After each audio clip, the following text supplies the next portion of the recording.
Okay, so today we get to talk about one of my favorite topics, and that's multiplying and dividing exponents. And the reason why it's one of my favorite topics is it's because it's so easy. Like, it's very, very, nice. There's a couple things that you want to do, though, is we want to build a conceptual understanding. And how we're going to do this is I want to think what this means. And so the first thing I'm going to do is I'm going to write down what this means, which is it means 5 times x to the fourth times 3x times that.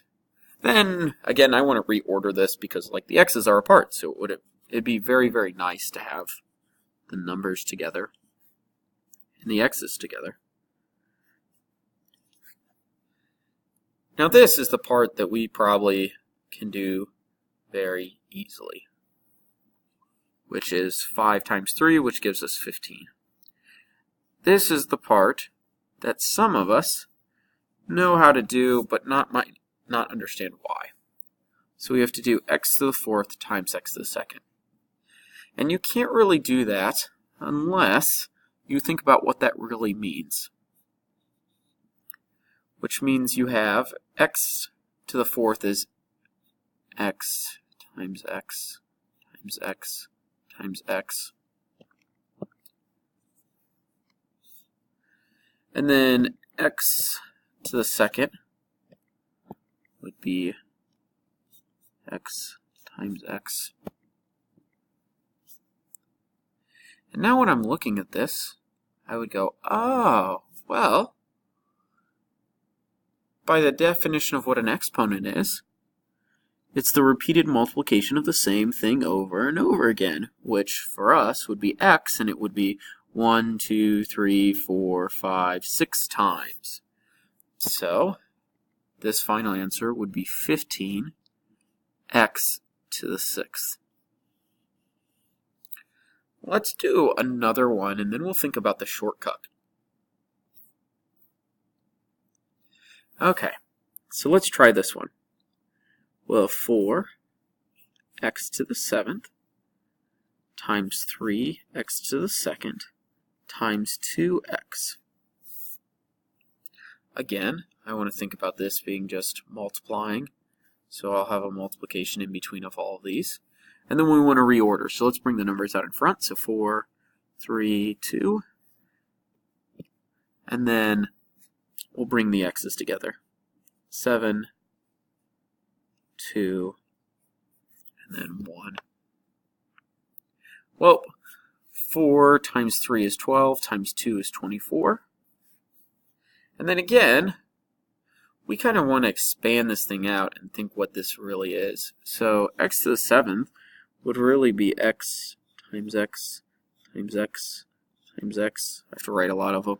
Times x times x times x. Do I have all 7? 1, 2, 3, 4, 5. Did I count to me? 1, 2, 3, 4, 5, 6, 7. Perfect. I have 7.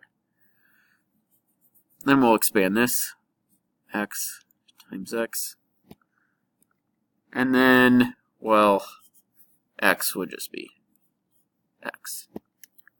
And then again, by the definition, what we know, we would know that, well, we're multiplying the same number over and over and over again together. So that would give me 1, 2, 3, 4, 5, 6, 7, 8, 9, 10.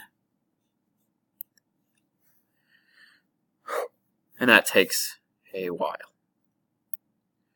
We don't really want to expand all of these every single time and count them up. So I want you to think for a second, what would be faster than just counting all of them up? So if we look back at the first one, what would be faster than counting up the number of x's? Oh, there's 4 x's right here. There's 2 x's right here. Well, 4 plus 2 is 6. Oh, adding these two things together would be faster than counting. Let's try this one. Well, there would be 7 here, there would be 2 here, and there would be 1x here, so 7 plus 2 plus 1, oh, that's 10. The shortcut when you're multiplying variables with exponents together is adding. And this is very, very important because if you see these front numbers, we did not add these numbers together. We actually multiply these numbers. But since these are variables and we have lots of x's, we can add the exponents of those things together. Okay. Let's try to do some division now.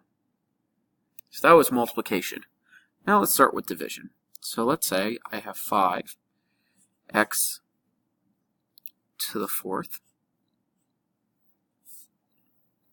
and I have 3x to the 2nd.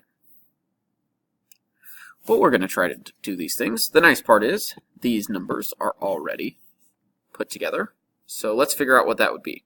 So 5/3. That's not a nice number, so let's divide that out. Which it's about 1.7 if we round. So we're going to write that down.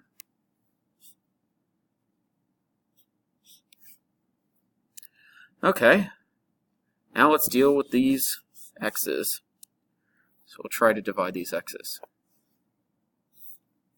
Well, again, when they're in this form, I really can't do anything. So let's this one green and figure out how many we have. We have x times x times x times x. And I have this down here, so x times x.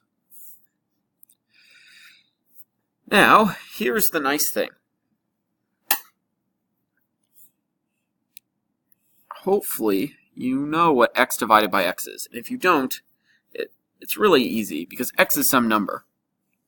And so if x is just some number, let's think of what we can do. Well, what's 5 divided by 5? That would be 1. What's 6 divided by 6? Oh, that would be 1. What's 12 divided by 12? Oh, that's really easy. That would be 1. What's anything divided by anything? Oh, that would be 1. So x divided by x will just give us 1. So if we kind of scroll over here just a bit, and we start doing this, well, x divided by x will give me 1. X divided by x will give me 1. I will stop here because I have no more 1s. And then we'll write, we have 1.7 times 1 times 1. Well, what's x times x? Oh, that's just x squared. So then when I multiply that together, well, 1 times 1.7 is 1.7 times 1, it's still going to say 1.7. I can't do 1.7 times x squared, so I would leave it. Let's try one more of these division problems. Okay. Next division problem. Let's say we had 2 x to the 2nd. Let's say I had 5 x to the 4th. Let me choose a different number than 4 because we just actually did 4. So I don't want to do 2 and 4 exactly the same. So let's choose a number like 3. Okay. Now let's see what this would become. Well, we're going to divide this. And we would get that 2 divided by 5. Well, if I pull out my calculator, would give me 0.4. So we'll write that. Then the next thing we're going to do is we're going to deal with these x's. Again, we want to try to kind of draw this out, which would be x times x. And this bottom would be cancel, cancel. I'd be left with 1, but it's on the bottom. So this would be my answer so far. Now I really want to write this as an exponent. Well, luckily yesterday we learned that if you have an exponent and you have an x and it's dividing, that's to the negative first power.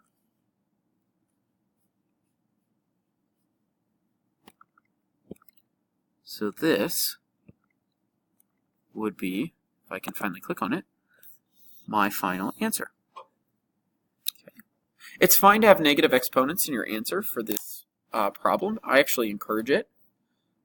Just make sure, like, oh, we need to talk about this real quick. So we've been expanding these and just canceling them out and getting ones. There is a faster way, though. Let's look at these two numbers. Hey, what are we actually doing? We're canceling. What kind of operation acts like canceling? Well, subtraction. So if you do 4 minus 2, you would see that you would get, oh, look at that, 2. And if you do 2 minus 3, oh, look at that, you would get negative 1. So the whole trick behind this adding and this multiplying is make sure we're kind of expanding these, and then after you've got used to the expanding trick, you can actually use, when you multiply the exponents, we're really adding, and when you divide the exponents, we're really subtracting. But make sure you kind of get the trick down first. Also, one quick last recommendation. So let's say you get problems that have negative numbers like this. Before I start any problem, the first thing I would do is I would kind of get rid of these negative fractions by putting them on their proper side. So for this problem, I would start the problem by doing 5 times, well, that would say divide, so I'll bring that on the bottom, 2, and next to the third, and then we can see that that would make that really easy because 3 minus 3 is 0. Those actually completely cancel. 5 times 2 will give me 10. Okay. Try the different problems today. Again, if you get negative signs, make sure you flip the negative signs, or I guess flip is the bad word, but divide the negatives out first, and then try expanding before you get to do the shortcuts.